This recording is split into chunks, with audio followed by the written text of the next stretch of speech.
Hello Cancer, Sun, Moon, Rising, and Venus signs. Kamusta po kayo? Sana po nasa mabuti kayong kalagayan. Welcome back po sa Star Tarot. Kung bago kayo dito, welcome din kayo. Thank you sa inyong support. I truly appreciate it and God bless you all. Tignan natin ang mga messages ninyo for today. Pauna natin mensahe sa trinket ninyo ay Owl. Ayan, so Cancer, definitely there is some changes na mangyayari sa buhay ninyo dito or maaaring nangyayari na, no? Cancer, so maybe this is changes sa iba't ibang parte. It could be a job, it could be sa family, it could be sa relationships ninyo, it could be anywhere, no? So, iba't ibang parte ng buhay ninyo, Cancer.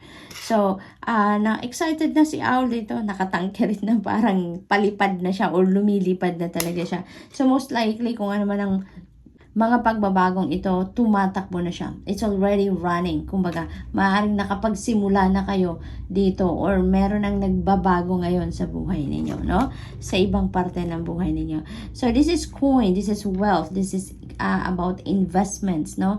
Maaaring may mga financial gain na parating, financial blessings na parating din sa inyo. Maaaring ganun din ang ganap. This also symbolizes that, kung ano man yung mga gusto ninyo talagang mangyari sa buhay ninyo, ay maaaring ginagawa nyo na yan ngayon or gagawin nyo na ngayon, no? Pagsisikapan nyo na talaga sa ngayon. So, we have Eiffel Tower. So, this is about travel, Cancer. So, meron kayong biyahe, no? Maaaring magta-travel kayo abroad, no? Maaaring magbe-visit kayo sa Eiffel Tower. Maaaring din na hindi, no? Maaring magta-travel kayo papuntang ibang European countries other than France. Maaring gano'n, ano? This could also symbolize international travel talaga, no? Other than Europe naman, no? So, maaring may travel ang iba sa inyo na kahit hindi papuntang Europe, but definitely may international travel. So, this could be pasyal, no? This could be trabaho, no? Maaring lilipat kayo papuntang ibang bansa for doon na kayo magtatrabaho. Maaring ganon din ang sitwasyon. What else? We have 7 of Cups, beautiful energy. Kasi meron dito mga opportunities na kakatok sa buhay ninyo, Cancer, no? Maraming opportunities kayong pagpipilian dito. Maraming kakatok sa inyo dito. Maaring hindi lang isang parte ng buhay ninyo ang merong opportunity na yan. But that could also be multiple opportunities linked naman sa iba't ibang parte ng buhay ninyo, no? So, good luck to that. We have the Hierophant energy. Maaring merong kasalan dito ang iba sa inyo, no? May kasalan siguro. Or, maaari din naman na ang iba sa inyo is, siguro kayo, you are a mentor, you are a counselor, advisor, maaring ganon, no? Maaring nilalapitan kayo ng mga tao around you, no? The people that knows you, no? Ang pag humihingi sila ng gabay, humihingi sila ng advice, no? Maaring kayo yung nilalapitan, or if they are looking for input, no? Maaring kayo yung nilalapitan, maaring ganon. For others of you, Cancer, maaring kayo din ang nasa ganitong sitwasyon. Maaring kayo yung naghahanap ngayon ng mentor, ng counselor, ng spiritual people na makakausap, asking for advice, no? Looking for wisdom, mga ganon. Siguro, ganon din ang ganap ng iba sa inyo. Maybe din ang iba sa inyo dito, maybe you are focused on education, on learning. Maaring iba sa inyo magbabalik school, no, para mag-aral. Maaring ang iba nagre-research, no, or may inaalam kayo, no. Maybe you are curious about something ngayon and you want to learn, no. You want to learn. So, what else for Cancer? We have 4 of Cups. Ayan. So, there is opportunity na kumakatok sa inyo dito, but napipick up ko dito, you are bored. Some of you, Cancer, are bored. Kaya hindi ninyo maaari napapansin kung ano yung golden opportunity na merong kayo, no? Merong kumakatok sa inyo dito na golden opportunity, parang ganon. And maybe parang ini-ignore ninyo or maaaring hindi nyo talaga napapansin kasi you are focused on your boredom, you are focused on dissatisfaction kasi maaaring merong ganong nararamdaman ng iba sa inyo dito, no? So, Cancer, that's all I have for you for today. I hope nakatulong ang mga mensaheng ito in some way. Thank you for watching. Love and light. Namaste. Hello, Scorpio, Sun, Moon, Rising, and Venus signs. Kamusta po kayo? Sana po'y nasa mabuti kayong kalagayan. Welcome back po sa Star Tarot. Kung bago kayo dito, welcome din kayo. Thank you sa inyong support. I truly appreciate it and God bless you all. Tingnan natin kung ano ang mga paunang mensahe ninyo dito is Scorpio. Paunang mensahe ay Bagwa. Napakagaganda naman nila. So, Bagwa is about abundance, prosperity, wealth. Kaya, panahon ito ngayon ng kasaganaan sa buhay ninyo, Scorpio. This is really beautiful. Maaaring may mga financial opportunities na parating, financial gain, financial blessing na parating dito sa inyo that is really going to give you an opportunity to experience prosperity and abundance pagdating sa kaperahan. Ano? May additional wealth dito na parating sa inyo, Scorpio. So, we have G-clef. Ayan. So, napakagandang symbol din ito because this is about peace. This is about tranquility. This is about new beginnings, positive changes, no? So, napakagaganda ng mga energies na to. Maybe mga pagbabagong ito that could be related sa inyong financial landscape, no? Kasi we have wealth, prosperity, and abundance dito na parating, Scorpio. So, maaaring magkakaroon na ng pagbabago ang inyong sitwasyon pangkaperahan dito for the better kasi this is positive change, no? So, this is a beautiful change maari coming in sa buhay ninyo unang-una na pagdating sa inyong kaperahan, no? It could be in any other areas as well, no? Pero yung very imminent dito sa akin na napipick up ko is sa financial landscape ninyo, no? Prosperity and abundance time nito. Kaya, maaaring kung yun ang pinag-aalala ninyo lagi, yun ang iniisip ninyo lagi, then the time has come na magkakaroon na kayo ng financial breakthrough. Kaya kahit papano, you will have peace of mind and tranquility sa puso ninyo. Okay? So, we also have 9 of Swords. Ayan. So, ay, bakit ba?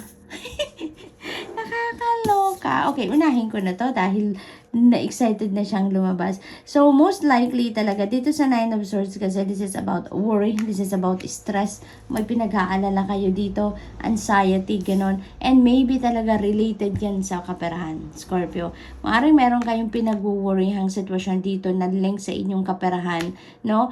And, you know what? That is really beautiful with these two energies kasi ibig sabihin ang sitwasyon na to is coming to an end na, no? Kung ano man ang pag-worry ninyo about sa kaperahan, that will come to an end na because there is financial gain na, things are going to change na for the better. We have the G-clef, which is a positive change energy. So, kung ano man ang inyong sitwasyon ngayon, hindi kayo nakakakain na maayos, hindi kayo nakakatulog, hindi kayo napapakali, stress kayo, no? That is coming to an end na sa ngayon dahil magkakaroon na kayo ng financial breakthrough. There are going to be positive changes going on dito then sa iba't ibang parte ng buhay ninyo and eventually, Scorpio, yung worry ninyo, yung anxiety ninyo, yung stress ninyo, that will be replaced with peace and tranquility. Okay? Kaya, huwag kayong mag-focus on the problem itself, Scorpio? Because otherwise, kung lagi yung problema itself ang iniisip natin, ay naku, dadami pa yan, magmamagnify pa yan, no? Kaya ang isipin nyo na lang na mayroong solusyon, ang isipin nyo na lang anong magagawa ninyo para masolusyonan ninyo ang problema or ang inyong sitwasyon, 'di ba? Kaya nang sa gayon, yun ang ma-pick up ninyo, yun ang ma-attract ninyo towards you, okay, Scorpio? So, what else? Kuha tayo ng isa pang trinket. We have this one, and this is about determination, and this is about confidence as well. So this is really beautiful kasi yun din ang mga ano ninyo, yung determination ninyo, yung confidence ninyo, that will be highlighted as well sa ngayon. Maaring yun din talagang mararamdaman ninyo na determinado kayong masolusyonan ng problema ninyo, determinado kayong pagandahin ang sitwasyon ninyo, i-improve ang sitwasyon ninyo, no? So that's really beautiful. So we have Knight of Wands. Ayan. So there are gabay, no, na pinapadala sa inyo ng Divine Universe dito. You are divinely guided, no? Kaya make sure that you are paying attention or you're tuning in to your intuition all the time dahil may mga downloads na pinapadala sa inyo ng Divine Universe in order to guide you on how you are going to navigate your situation, no, Scorpio? So, ganun na lang ang gawin natin dito. And then also, things are going to speed up dito. Things are going to speed up. Kung ano man yung mga ganap sa buhay ninyo in the past, maaaring may mga delays, may mga blockages, no, that will be lifted up na sa ngayon, that will be lifted, and uusad na ang lahat. Uusad na ang lahat, no? Andar na ang barko. We have justice energy. Finally, balance will be back in your life. Kaya naman pala, magkakaroon na kayo ng peace and tranquility na mararamdaman because balance will be back in your life, no? So justice energy,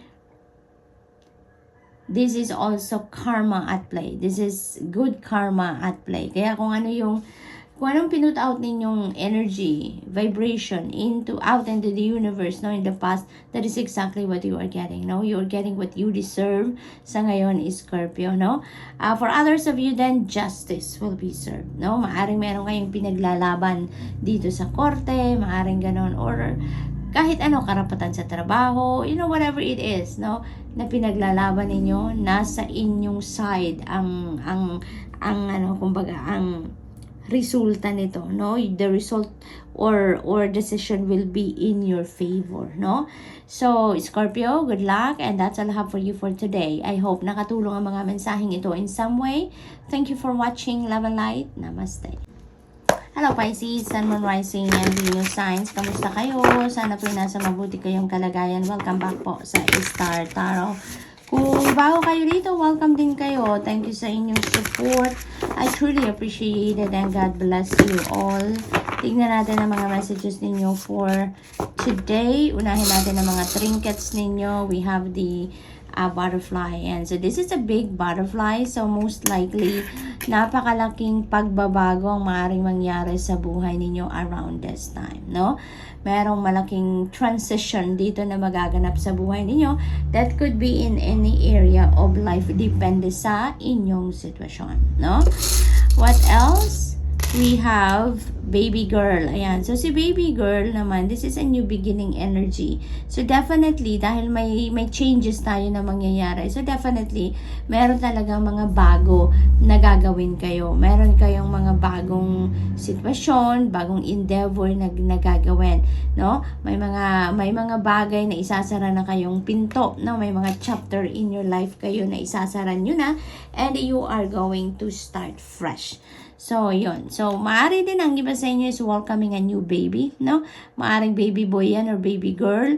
Depende sa inyong sitwasyon. And maybe, kung hindi man kayo ang mga anak na, maaaring yung person ninyo or maaari din na kapamilya ninyo, pamangkin ninyo, kapatid ninyo, anak ninyo. It could be anyone na malapit sa puso ninyo ang maaring manganganak na, no? So, we also have alarm clock. Ito naman is pressure, no? May nararamdamang pressure ang iba sa inyo dito. Feeling overwhelmed ang iba sa inyo. It's maybe because may hinahabol kayong timeline, may hinahabol kayong tawag dito deadline, yung gano'n, ano? So, maaaring nai-stress ng iba sa inyo dyan, nagmamadali na, no? So, what else for Pisces? We have the creator. Ayan. So, ang iba sa inyo siguro dito, Pisces, may question kayo before kayo nakinig sa reading na to, maaaring may iniisip kayo, no? Maybe you're asking for confirmation, maybe you're asking for a sign, maaaring ganon. And yung card na to, no, this is a no. No, this is a no card. Kaya maaaring ang kasagutan sa inyo, kung ano man yung tanong ninyo, is a no. Maaari din naman ang iba sa inyo ay siguro mayroon kayong sasabihan ng no, meron kayong i-refuse, no? Or maaari naman na kayo yung makaka-receive ng kasagutan ng iba na no. So, maaaring kayo din ang pagsasabihan ng no, 'di ba? So, maaaring ganun din ang ganap. So, what else? This is a no-go, kumbaga, no? Siguro kung may sign kayo, confirmation kayong hinihingi, that is a no-go, no? Parang wala kayo. This is the opposite ng go signal sa inyo na mag-push through kayo, no? So, yun ang napipick up ko dyan. We have 8 of Pentacles. This is really beautiful because there is a new, new situation dito sa inyo. Kasi, merong kayo dito, meron kayong accomplishment dito na makukuha, may achievement kayo na makukuha. And with that mga achievement na yun or accomplishment, you may be given dito, reward, no? Financial reward. You may be given bonus, you may be given tip na malaki, maaari din naman na mabigyan kayo dito ng promotion, maaari din naman na mabigyan kayo dito ng pay raise, mga ganon, or even scholarship siguro, grant, mga ganon. Maaaring ganon ang ibibigay sa inyo dito. It's because of your hard work, no? It's because of your hard work and dedication and commitment sa inyong mga ginagawa.